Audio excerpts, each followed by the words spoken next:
Hello friends, ओम श्री गणेशाय नमः। जय श्री कृष्णा। आप सभी का स्वागत है आपके अपने यूट्यूब चैनल पर। फ्रेंड्स, आज हम आपको इस वीडियो में बताने जा रहे हैं ज्येष्ठ मास की शुक्ल पक्ष की निर्जला एकादशी व्रत का शुभ मुहूर्त, पूजा विधि, पूजा के नियम, निर्जला एकादशी पर रखी जाने वाली सावधानियां और निर्जला एकादशी व्रत की पौराणिक व्रत कथा और निर्जला एकादशी पर धन प्राप्ति, सुख समृद्धि के लिए किए जाने वाले उपायों के बारे में। फ्रेंड्स, वीडियो शुरू करने से पहले आपसे रिक्वेस्ट है, अगर आप हमारे चैनल पर नए हैं और आपने अभी तक चैनल को सब्सक्राइब नहीं किया है तो प्लीज सब्सक्राइब कीजिएगा चैनल को, साथ ही प्रेस कीजिएगा बेल आइकन को, जिससे नए वीडियो से रिलेटेड नोटिफिकेशन आपको तुरंत प्राप्त हो सके। और वीडियो पसंद आने पर वीडियो को लाइक और शेयर जरूर कीजिएगा ताकि सभी भक्तों को इस वीडियो का लाभ प्राप्त हो सके। और कमेंट बॉक्स में जय श्री कृष्णा जरूर लिखिएगा।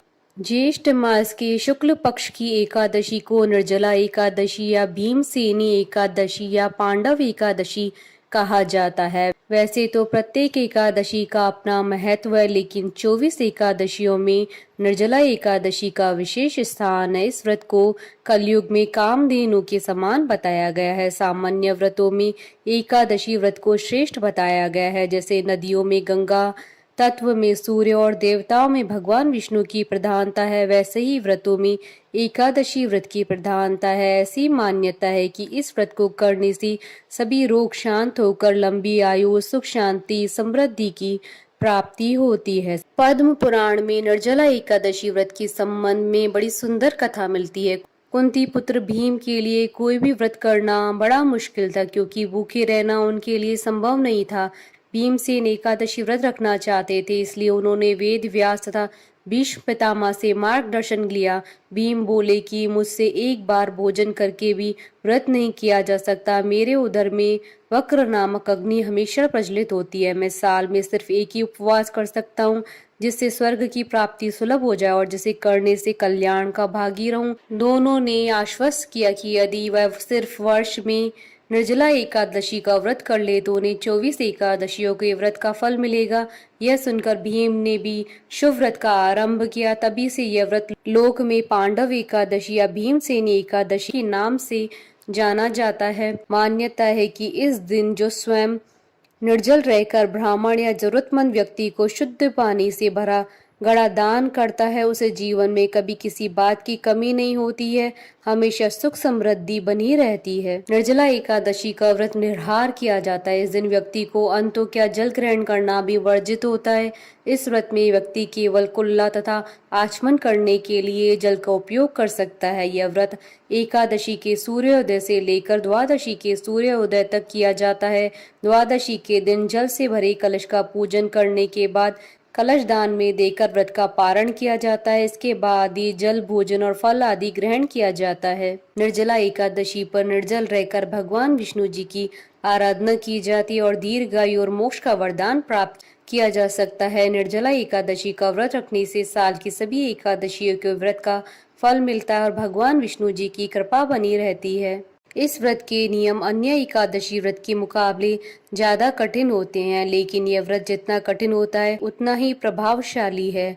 फ्रेंड्स, अब आइए जानते हैं निर्जला एकादशी के शुभ मुहूर्त के बारे में। हिंदू पंचांग के अनुसार साल 2023 में निर्जला एकादशी के दिन रवि योग और सर्वार्थ सिद्धि योग का महासंयोग बन रहा है। इस योग में किया गया दान पुण्य का कार्य या किसी भी कार्य में विशेष सफलता प्राप्त होती है।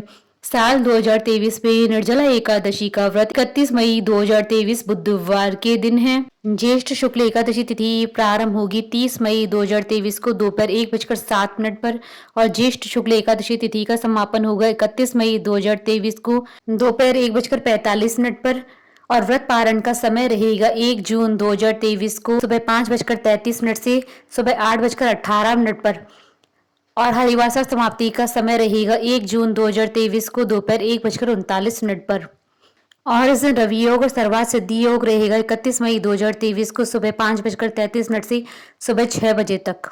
फ्रेंड्स, अब आइए जानते हैं निर्जला एकादशी के व्रत के नियमों के बारे में।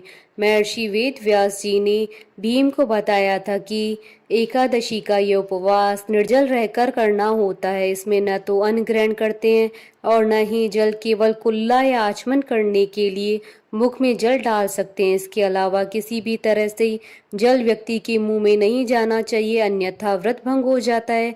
निर्जला एकादशी व्रत सूर्योदय से शुरू होकर अगले दिन सूर्योदय तक चलता है। पारण तक जल की एक बूंद भी गले के नीचे नहीं उतारी जाती है। अगले दिन द्वादशी को सुबह स्नान करके ब्राह्मणों को भोजन आदि कराए, सामर्थ्य के अनुसार दान दें। इसके बाद व्रत का पारण करें। ग्रंथों के अनुसार निर्जला एकादशी के दिन भूल से भी मसूर दाल का सेवन नहीं करना चाहिए, क्योंकि मसूर की दाल को शुद्ध माना जाता है। इसलिए व्रत के पारण में जो व्यक्ति या व्रत नहीं कर रहे हैं, उन्हें भी निर्जला एकादशी के दिन मसूर की दाल का सेवन नहीं करना चाहिए। निर्जला एकादशी के दिन सेम का सेवन नहीं करना चाहिए। मान्यता है कि इस दिन सेम का सेवन करने से संतान को हानि होती है, इसलिए व्रती के परिवार के सभी सदस्यों को इस दिन सेम का सेवन नहीं करना चाहिए। साथ ही व्रती को पारण के दिन इसका भूल से भी सेवन नहीं करना चाहिए। निर्जला एकादशी के दिन लहसुन प्याज भी खाना वर्जित है। इन्हें तमोगुण का वर्धक माना गया है। ग्रंथों के अनुसार निर्जला एकादशी के दिन व्रती या फिर उसकी घर के सदस्यों को मीठा पान नहीं खाना चाहिए। इसका कारण यह है कि भगवान विष्णु जी की पूजा में मीठा पान चढ़ाया जाता है, क्योंकि यह भगवान को अर्पित किया जाता है, इसलिए इस दिन मीठा पान खाना वर्जित होता है। निर्जला एकादशी के दिन चावल नहीं खाने चाहिए। एकादशी के दिन पान, तंबाकू, सुपारी, शराब आदि नशीली चीजों को सेवन भूल से नहीं करना चाहिए। एकादशी के दिन दानतून नहीं करना चाहिए। निर्जला एकादशी के दिन किसी भी पेड़ से फल, पत्ते या डाली नहीं तोड़नी चाहिए। फ्रेंड्स, अब आइए जानते हैं निर्जला एकादशी के दिन किए जाने वाले उपायों के बारे में। निर्जला एकादशी का व्रत विधान करने और जरूरतमंद लोगों को फल, अन्न, आसन, जूते, छतरी और शरबत आदि का दान करने से मन की इच्छा पूरी होने के साथ साथ सभी पापों का नाश होता है। निर्जला एकादशी के दिन एक चौकोर भोजपत्र पर केसर में गुलाब जल मिलाकर ओम नमो नारायण मंत्र 3 बार लिखें। अब एक आसन पर बैठकर विष्णु सहस्त्र नाम का पाठ करें और बाद में यह भोजपत्र अपने पर्स या पॉकेट में रखें।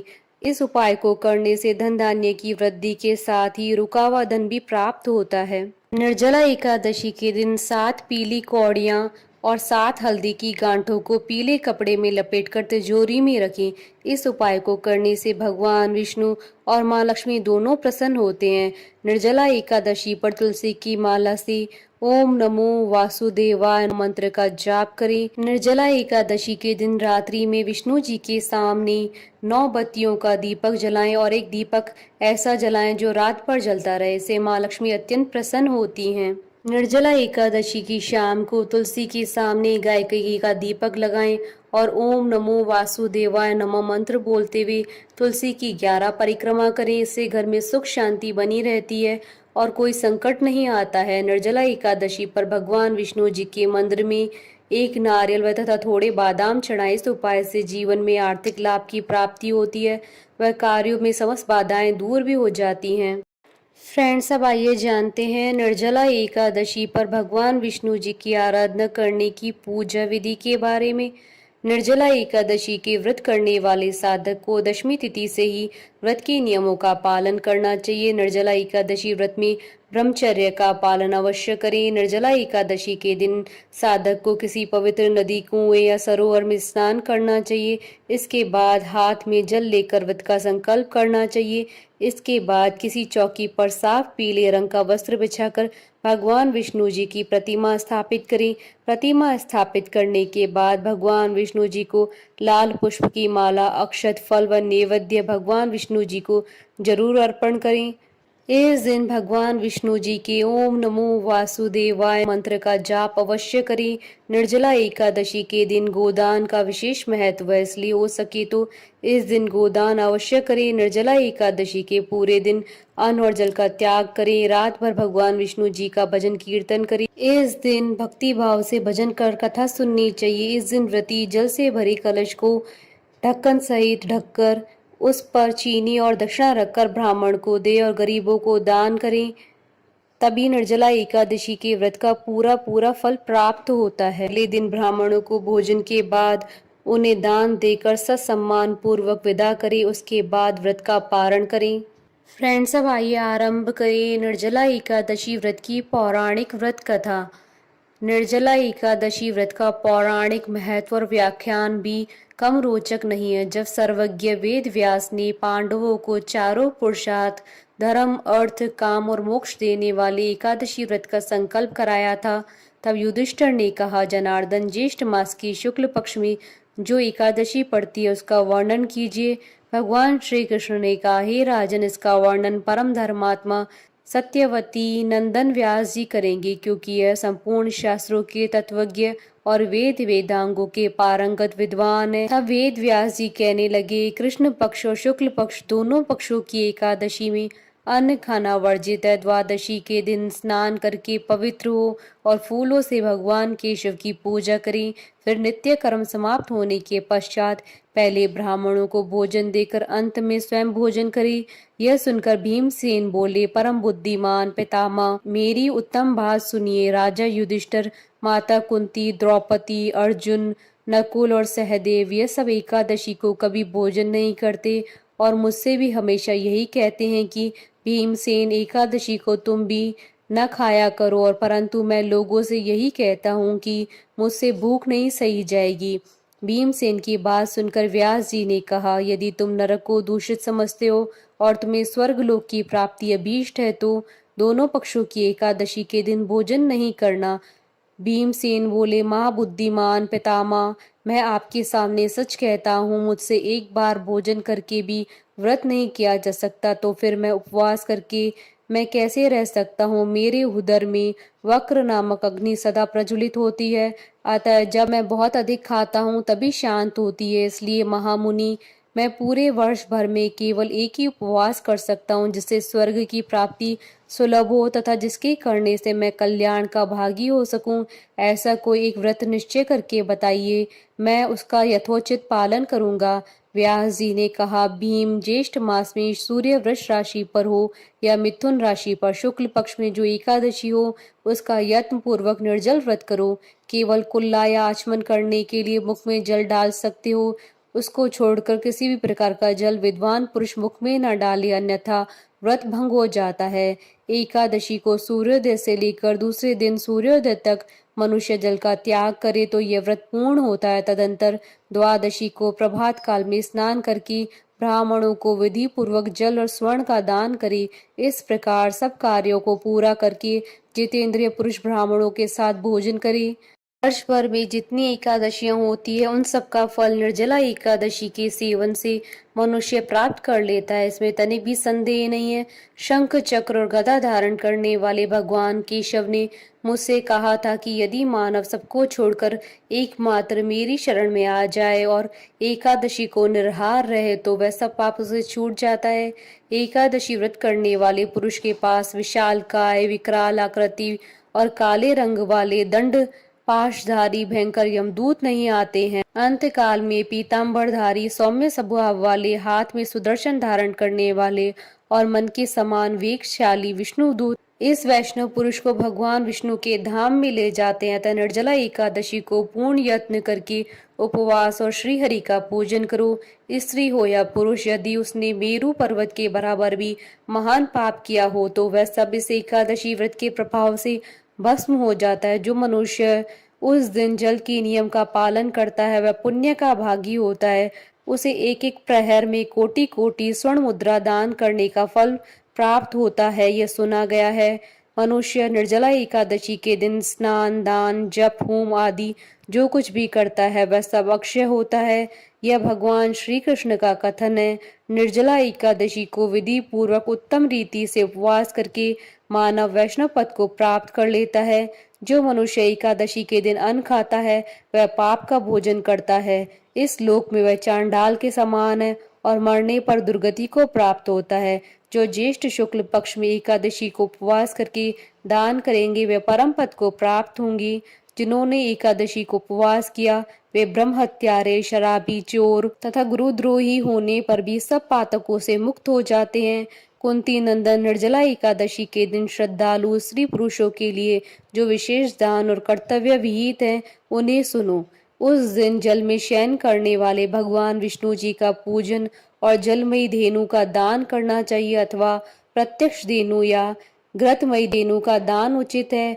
पर्याप्त दक्षिणा और भांति भांति के मिष्ठानों द्वारा यत्न पूर्वक ब्राह्मणों को संतुष्ट करना चाहिए। ऐसा करने से ब्राह्मण अवश्य संतुष्ट होते हैं और उनके संतुष्ट होने पर श्री हरि मोक्ष प्रदान करते हैं। जिन्होंने शम, दम और दान में प्रवृत्त हो श्री हरि की पूजा और रात्रि में जागरण करते हुए इस निर्जला एकादशी का व्रत किया है, उन्होंने अपने साथ ही बीती हुई 100 पीढ़ियों को और आने वाली 100 पीढ़ियों को भगवान वासुदेव के परम धाम में पहुंचा दिया। निर्जला एकादशी के दिन अन्न, वस्त्र, गौ, जल, शैया, सुंदर आसन, कमंडल तथा छाता दान करना चाहिए। जो श्रेष्ठ तथा सुपात्र ब्राह्मण को जूता दान करता है वह सोने के विमान पर बैठकर स्वर्ग लोक में प्रतिष्ठित होता है। जो इस एकादशी की महिमा को भक्ति पूर्वक सुनता अथवा उसका वर्णन करता है वह स्वर्ग लोक में जाता है। चतुर्दशी युक्त अमावस्या को सूर्य ग्रहण के समय श्राद्ध करके मनुष्य जिस फल को प्राप्त करता है वही फल इसके श्रवण से प्राप्त होता है। पहले दंत वादन करके नियम लेना चाहिए कि मैं भगवान के शिव की प्रसन्नता के लिए एकादशी को निराहार रहकर आचमन के सिवा दूसरे जल का भी त्याग करूंगा। द्वादशी को देवेश्वर भगवान विष्णु जी का पूजन करना चाहिए। गंध, धूप, पुष्प और सुंदर वस्त्र से विधि पूर्वक पूजन करके जल की घड़ी का दान का संकल्प करते हुए मंत्र का उच्चारण करे। संसार सागर से तारने वाले हे देव ऋषिकेश, इस जल की घड़ी का दान करने से आप मुझे परम गति की प्राप्ति कराइए। भीमसेन, ज्येष्ठ मास में शुक्ल पक्ष की जो शुभ एकादशी होती है उसका निर्जल व्रत करना चाहिए। उस दिन श्रेष्ठ ब्राह्मणों को शक्कर के साथ जल की घड़ी का दान करना चाहिए। ऐसा करने से मनुष्य भगवान विष्णु के समीप पहुंचकर आनंद का अनुभव करता है। तत्पश्चात द्वादशी को ब्राह्मण भोजन कराने के बाद स्वयं भोजन करें। जो इस प्रकार पूर्ण रूप से पाप नाशनी एकादशी व्रत करता है वैसा पापों से मुक्त हो आनंदमय पद को प्राप्त होता है। यह सुनकर भीमसेन ने इस शुभ एकादशी का व्रत को आरंभ कर दिया। तब से यह लोक में पांडव एकादशी के नाम से विख्यात हुई। बोलिए भगवान विष्णु की जय, सनातन धर्म की जय। हमारे साथ इस वीडियो में अंत तक बने रहने के लिए आपका धन्यवाद। ओम श्री गणेशाय नमः। जय श्री कृष्ण।